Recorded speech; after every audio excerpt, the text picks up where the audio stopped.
Databricks Photon Engine, the next generation engine for the Lakehouse. Hello, I'm Philip, and today we'll be looking at exactly that, the Photon Engine coming from Databricks. We'll see what it is, how it helps us, obviously as developers or the Databricks customers.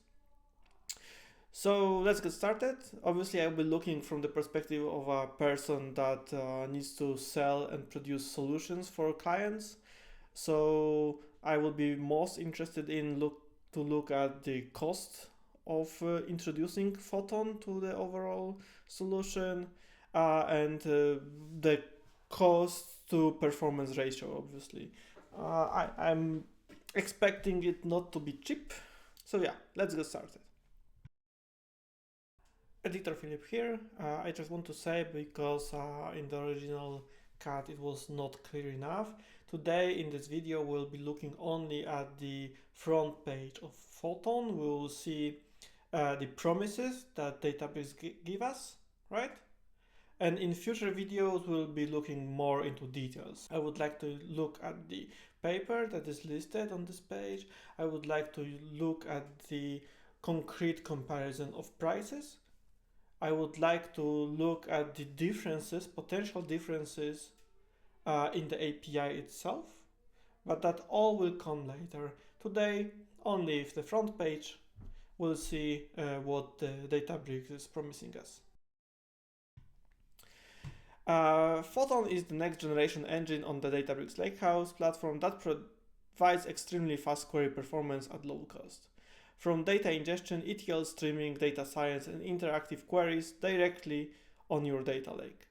Photon is compatible with Apache Spark APIs, so getting started is as easy as turning it on. No code changes and login required. Okay, so just by looking at this first sentence here, we can deduct that Photon is running on probably the executor side of Databricks or Apache Spark. So if you are obviously familiar with Apache Spark, you know that it is prepared for a distribution environment where you as a developer are communicating with the driver. So your code base is being read by the driver, and the driver interprets your logic and gives directions to executors that are responsible for performing actual data processing and the delivery. Yeah, so read, write, and processing is on the executor side. So by looking at this, if no code changes are required, I would assume that the Photon engine is something that is improving the executor side. Okay, so cheaper and faster. Built from the ground up for the fastest performance at lower cost, Photon provides up to 80% TCO saving while accelerating data and analytics workloads. Up to 12x speedups. Okay, so we are now starting to see some numbers. First of all, we have the 80% TCO, and then more importantly, 12x. It's a big number, 12x speed up. So we will see how it turns out in reality. Built for all use cases. Photon is the first engine that enables data teams to standardize on one set of APIs for all workloads. So for ETL, analytics, and data science, either in batch or streaming. So first of all, one set of APIs, but for batch or streaming. So yeah, that point does not really fit well for me. We on one side are saying here that no code changes are required, no lock-in, but on the other side it says that there is a set of APIs for all workloads. So we'll see. Again, no code changes. Photon is an NCI compliant engine designed to be compatible with modern Apache Spark APIs and just works with your existing code, SQL, Python, R, Scala, and Java.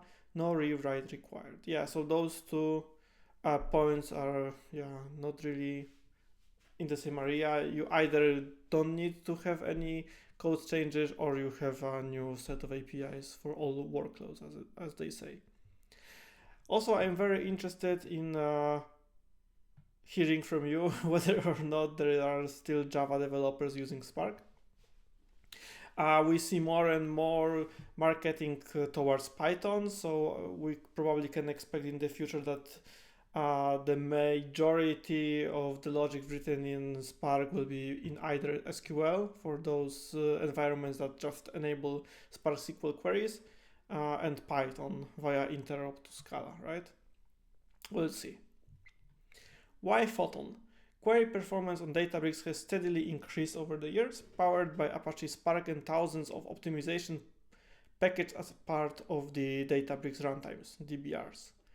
Photon, a new native vectorized engine entirely written in C++, provides an additional 2x speedup per the TPCDS 1TB benchmark, and customers have observed from 3x to 8x speedups on average, based on their workloads compared to the latest DBR versions. Okay, so we are now seeing different numbers. Now it was about 12x speedups. Now we are talking about 2x speedups in that one benchmark, and also observed 3x to 8x speedups on average. So that doesn't really, seems to be very consistent. We will have to see those numbers for ourselves probably. Yeah, what type of a speed up in reality there is, right? I'm really curious if we can see 12x. I'm obviously curious if we even can see the 2x. It would be already huge, right? And that's what's exactly what is being shown here. And here we have a graph that shows the performance for that one benchmark distributed across different DBR's versions. So we have one version, 4 versions that are not using Photon. Then immediately after starting using Photon, we see those speedups, and even for those DBR versions that are using Photons, with the increased number of the version of the DBR, we see additional improvements. It would be nice to see which versions are being used here, yeah, to get the complete picture. And with the relative speed up from DBR 2.1, so we can assume that the first element here is the DBR 2.1, but yeah, it would be interesting to see which one are being represented here. Use cases. Production jobs. Accelerate large scale production jobs on SQL and Spark data frames. Okay, so obviously the Photon engine will not do it by itself. Obviously you need Apache Spark environment. But yeah, it will probably accelerate, so it will probably speed up your current production jobs. IoT application, faster time series analysis using Photon compared to Spark, and traditional Databricks runtime. So yeah, if it is what I assume it is, which is just a new implementation of our executor, so especially for those streaming-based processing or time series based processing, where there are a lot of iterative analysis to be done, right? Yeah, the low cost implementation in a native language probably will speed up a lot. So yeah, I'm curious to see it. Data privacy and compliance. Query petabyte scale data sets to identify and delete records without duplicating data with Delta Lake, production jobs, and Photon. So okay, so this looks like just a Delta Lake feature, right? I don't really see how a new implementation of a executor can influence data privacy.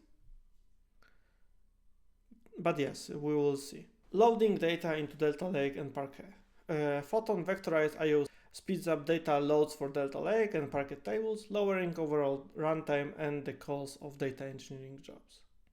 Okay, so that fits my understanding. A better implementation of executors will speed up a lot of different types of engineering jobs. How does it work? Yes, this is the most important part here. Best price to performance ratio for analytics in the cloud.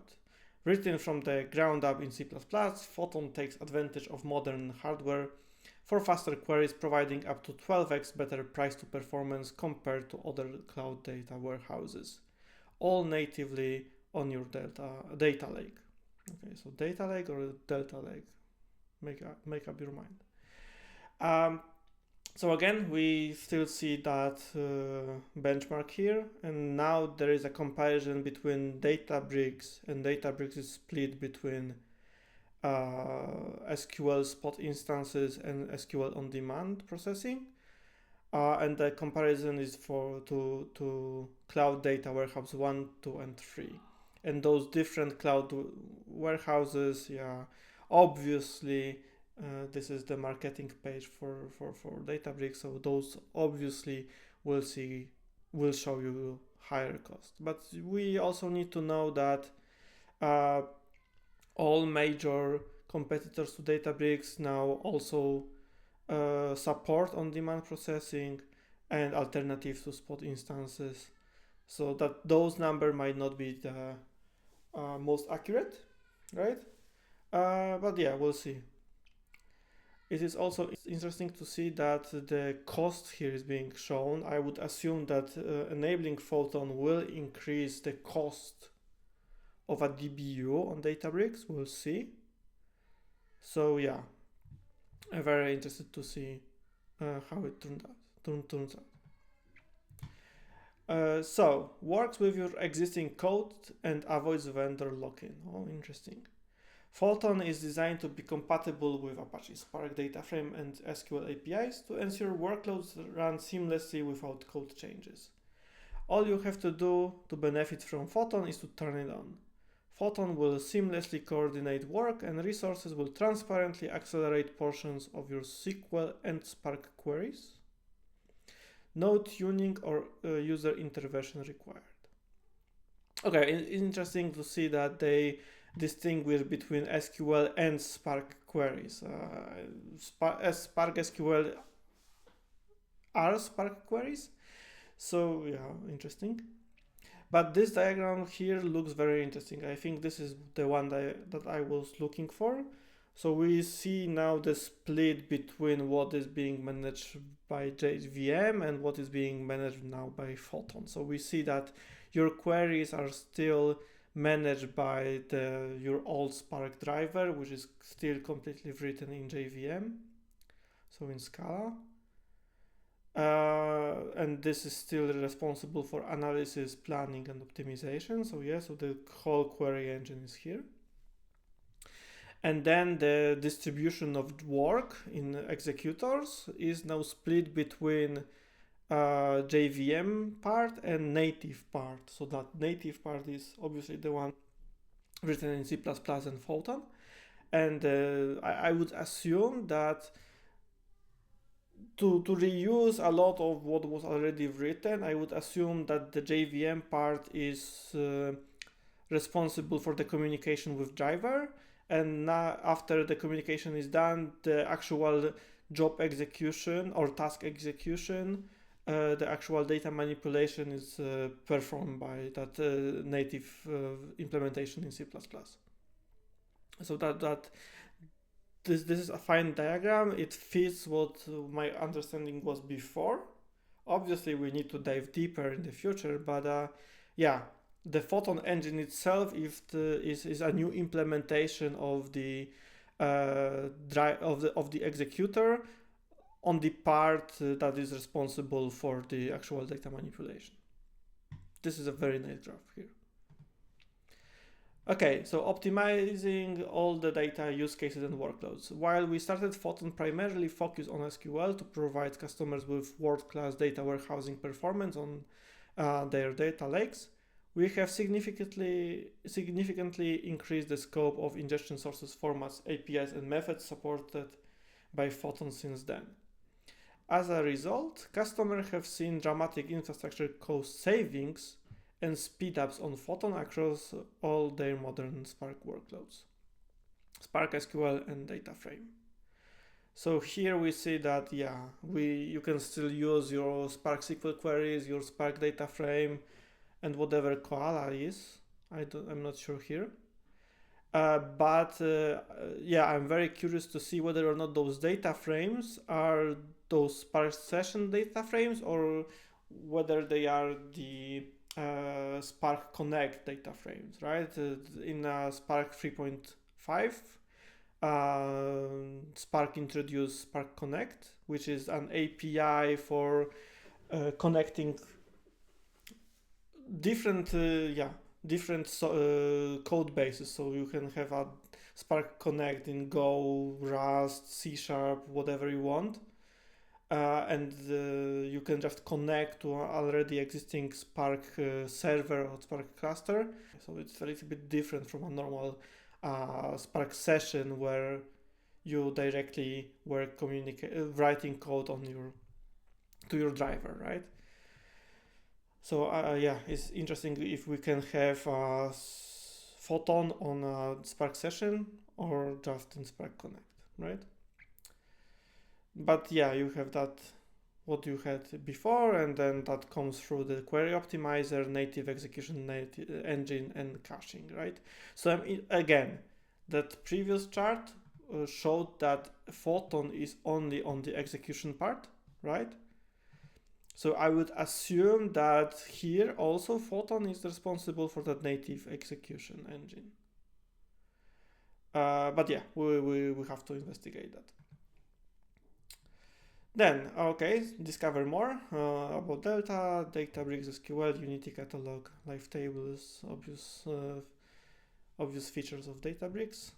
Resources, okay, there is a paper about Photon, so we probably will look at that in the future. And then here are some recordings from some events, and yeah, again, some blogs. Okay, very interesting. So this is just a first take on Photon. I think from this page, the most important part is here. We see how they want to promote Photon. It is just a part of the execution part, so the an extension or a new implementation for an executor. I'm very curious to see in the future if there would be a similar implementation or re-implementations of current executor in open source. Yeah, probably I can already see people writing a new executor for Spark in Rust. And those use cases that are just using Spark in a Kubernetes environment will probably also will benefit from that, right? You can still have your own old driver, right? But just this executor part would just spin off the container that is just using under the hood a new implementation that understand current interface between driver and executor. So yeah, if Databricks did it, I don't see why open source community could not do it. I would assume, I don't know, that there already is some first implementations of executors in native languages, be it C++, be it Rust, whatever else. I think that would be a very nice side project to try to do it. Maybe we'll do it in the future. Yeah. So yeah, those are my initial thoughts on the Photon engine. We will see the pricing in the future, and we will see. I'm not sure if there is a code for Photon engine exposed anywhere, so yeah, we will not see any implementation. But I will look for some open source implementations, re-implementations of executors for Spark. Yeah, I'm very curious to see how we can combine that interface in JVM to a processing part in native. Is it a library that in JVM that is just using some native code under the hood, or is it a execution of a process that is written in native? Yeah, that I'm very interested to see how it works. But yeah, thank you. That was a very short introduction to Photon. Next time we will look at the price comparison and those open source alternatives. See you later.